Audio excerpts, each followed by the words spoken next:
Friends, আজ তোমাদের সাথে শেয়ার করবো স্টিম ফ্রাইড রাইসের রেসিপি। প্রথমেই তো হাঁড়িতে আমি ঘি মাখিয়ে নিয়েছি, তারপর এখানে দিয়ে দিলাম ভেজে রাখা সবজি। ভেজে রাখা সবজির মধ্যে এখানে রয়েছে বাঁধাকপি, ক্যাপসিকাম আর গাজর।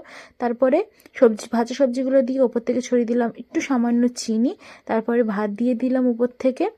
মানে আজকের আমি প্রথমবারের জন্য বানাচ্ছি স্টিম ফ্রাইড রাইস। এটা খেতে কিন্তু বেশ ভালোই হয়েছিল, তোমরা এইভাবে বানিয়ে দেখতে পারো। উপর থেকে ছড়িয়ে দিলাম হালকা করে গরম মশলা। তারপরে দিয়ে দিলাম আবার সবজি দিলাম, আর ভেজে রাখা কাজু কিশমিশটা দিয়ে দিলাম। কাজু কিশমিশ কম ছিল বলে শেষে দিলাম আর কি। তো আমি এটা দুটো লেয়ারে বানিয়েছিলাম, বিরিয়ানি লেয়ার যেভাবে করে ওভাবে করেছিলাম।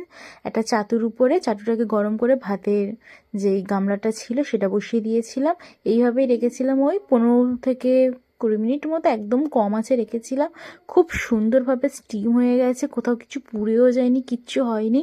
আর কতটা ঝরঝরে হয়েছে দেখতেই পাচ্ছ। আর বানিয়েছিলাম সাথে টমেটোর আলুর দম। কেমন লাগলো রেসিপিটা জানিও।